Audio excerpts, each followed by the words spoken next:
విశ్వంభరలో విజయ గీతిక విరచించిన గర్వమిదే. జై భారత్, జై భారత్, జై జై భారత్.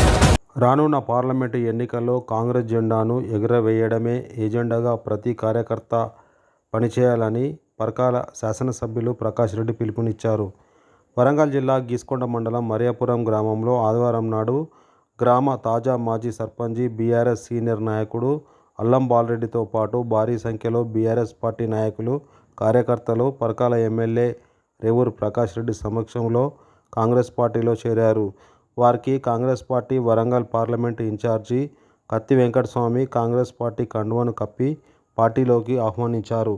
గీసుకొండ ఎంపీపీ భీమగాని సౌజన్య, జిల్లా అధికార ప్రతినిధి రావుల శ్రీనివాసరెడ్డి, పరకాల కాంగ్రెస్ పార్టీ అధికార ప్రతినిధులు చాడ కొమ్రారెడ్డి, జనగాం శ్రీనివాసు, ప్రొఫెసర్ దయాకర్, కొండేటి కొమ్రారెడ్డి, మాధవరెడ్డి, డివిజన్ అధ్యక్షులు దుపాకి సంతోషు, మాజీ సర్పంచులు, గీసుకొండ మండల యూత్ కాంగ్రెస్ అధ్యక్షులు రుద్రప్రసాదు, మండల Congress party working president Javeed, Koosam Ramesh, SC cell మండల అధ్యక్షులు రాజు, గీసుకొండ మండల కాంగ్రెస్ నాయకులు, కార్యకర్తలు తదితరులు పాల్గొన్నారు.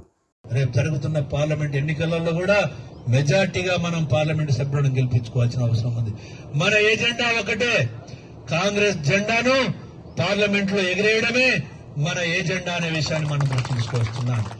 ఇవాళ రేవంత్ రెడ్డి సాధన అయితే లేదు, గవర్నమెంట్ సాధన అయితే లేదు, నీళ్లు ఇత్తలేరు అని చెప్పి మాట్లాడుతున్నారు. కానీ దీనికి కారణం ఎవరు అని మీరు ఒకసారి ఆలోచించవలసిన అవసరం ఉంది. వాస్తవంగా ఊళ్ళలోకి వచ్చే టీఆర్ఎస్ నాయకత్వం, రేపు ఓట్లు అడగడానికి వచ్చిన నాయకత్వాన్ని కూడా మీ యొక్క అసమర్థతతోటి, అవినీతితోటి ఇవాళ ప్రాజెక్టు కూలిపోవటం వల్ల ఇవాళ మా పంటలు ఎండిపోయే దౌర్భాగ్య పరిస్థితి వచ్చింది, దానికి మీరు కారణం కాదా అని చెప్పి నిలదీయవలసిన అవసరం ఉంది అని చెప్పి ఈ సందర్భంగా మనం చేస్తున్నాం. ఇన్ని ఇబ్బందులు ఉన్నా కూడా పంటలను కాపాడాలి అని చెప్పి సర్వ ప్రయత్నం చేస్తుంది ఈ ప్రభుత్వం అనే విషయాన్ని కూడా ఇక్కడ గుర్తుపెట్టుకోవాల్సిన అవసరం ఉంది. ఎట్లుంటదంటే చంద్రశేఖరరావు కుటుంబ పరిస్థితి, దొంగతనం చేసినోడే దొంగ దొంగ అని చెప్పి ఇంకో ఎదుటోని మీద దొంగతనం వేసినట్టు ఉంటుంది. మొత్తం ఈ రాష్ట్రాన్ని దోసుకు తిన్నది వాళ్ళు, మొత్తం అవినీతితోటి ఉన్నది కుటుంబాది. అలాంటి కుటుంబము ఇవాళ ప్రజలలో ఏదైనా ఒక చిన్న ఇబ్బంది వచ్చినా కూడా దాన్ని అడ్డం పెట్టుకొని ఈ ప్రభుత్వాన్ని కూలగొట్టాలని ప్రయత్నం చేస్తున్నప్పుడు, ఈ ప్రభుత్వాన్ని ఎట్లయితే గెలిపించుకున్నదో ప్రజలు, ఈ ప్రభుత్వాన్ని కాపాడుకోవాల్సిన బాధ్యత ప్రజల మీద ఎంతైతే ఉందో మరి కార్యకర్తలు కూడా మీరు ఒకసారి ఆలోచించాలి. గెలవడానికి మీరు కృషి చేశారు, దీన్ని పార్టీ మర్చిపోదు. నేను చాలా సందర్భాల్లో చెప్పాను, 10 సంవత్సరాలు ఇబ్బంది పడ్డ కార్యకర్తలను కాపాడుకోవాల్సిన బాధ్యత డెఫినెట్ గా నా మీద ఉన్నది. అదేవిధంగా రాష్ట్ర ప్రభుత్వం మీద కూడా ఉన్నది. ఇప్పటికే మీకు అర్థమై ఉంటుంది నేను ఏ విధంగా కాపాడుకోవడానికి ప్రయత్నం చేస్తున్నాను.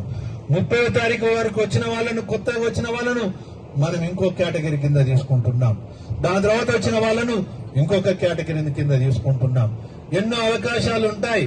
అవకాశాలు వచ్చినప్పుడు మనం ఒక నీతివంతంగా, ఒక నిబద్ధతతోటి, ఒక రూల్స్ కు అనుకూలంగానే మన ఆర్థికంగా వెనుకబడ్డ వాళ్ళను మనం బలోపేతం చేసుకోవడానికి మన వంతుగా తప్పకుండా మనం కృషి చేస్తామని కూడా చెప్పడం జరిగింది. అందులోంచి మీరు మనస్పర్ధలు మర్చిపోండి దయచేసి. మీకు నేను ఒక ఇంటి పెద్ద అన్నలాగా ఉన్నా, మీకు అండగా తప్పకుండా. నేను మరొకసారి అందరి సమక్షంలో చెప్తున్నా, 10 సంవత్సరాలు జెండా మోసిన కార్యకర్తలను ప్రథమంగా కాపాడుకోవాల్సిన బాధ్యత నా మీద ఉన్నది. డిసెంబర్ 9 అందులోంచి దయచేసి కలిసి పనిచేయండి. నేను ఇంటి పెద్దగా ఎవరికి ఏం అవసరం వచ్చినా న్యాయంగా పనిచేసి పెడతాను. ఎవరికి అనుమానాలు వద్దని చెప్పి తెలియజేసుకుంటూ, మరొక్కసారి మరి బాలరెడ్డి గారితో నా అనుబంధం అనేది, నేను మనోళ్ళు కూడా కొంచెం ఇబ్బంది పడి ఉంటారు, బాధపడి ఉంటారు, కొంచెం గట్టిగా చెప్పవలసి వచ్చింది. ఎందుకంటే వాళ్ళు తప్పలేదు. అంతకుముందు నువ్వు నేను ఎంత డి అంటే డి పొట్టేలాగా కొట్లాడుకున్న వాళ్ళు వెంటనే కలిసిపోవాలంటే కష్టమే కదా సార్. మేము ఎంత కష్టపడ్డాం, మీకు నమ్మకం లేకుండా మేము మెజార్టీ తీసుకొచ్చినప్పుడు మళ్ళీ వాళ్ళని తీసుకొచ్చి మా మీద రుతుతారు సార్, మీరు ఇది అన్యాయం సార్ అని అన్నారు. కానీ ఒకటే చెప్పిన, నిజమే అంటారా, నేనేమంటున్నా. అందులోంచి దయచేసి కలిసి పనిచేయండి. నేను ఇంటి పెద్దగా ఎవరికి ఏం అవసరం వచ్చినా న్యాయంగా పనిచేసి పెడతాను. ఎవరికి అనుమానాలు వద్దని చెప్పి తెలియజేసుకుంటూ, గడ్డ బిడ్డగా, ఈ వరంగల్ బిడ్డగా నాకు ఈ పార్లమెంటుకు పనిచేసేటువంటి అవకాశం ఇచ్చినారు. ప్రకాష్ రెడ్డి గారితో మిగతా ఎమ్మెల్యేలతో కలిసి ఇక్కడ తప్పనిసరిగా ఒక 5 లక్షల మెజార్టీ తోటి పార్లమెంట్ గెలిపించుకోవాలన్న లక్ష్యంతో నేను ఇక్కడికి వచ్చిన. దాంట్లో పరకాలది కూడా 1 లక్ష మెజారిటీ ఉంటుందని నేను భావిస్తూ దాంట్లో మీ అందరి యొక్క యోగదానం ఉంటుందని భావిస్తూ అలా చేయాలని కోరుకుంటూ మీ అందరి యొక్క సహకారాన్ని ఆశిస్తూ ముగిస్తున్నాను.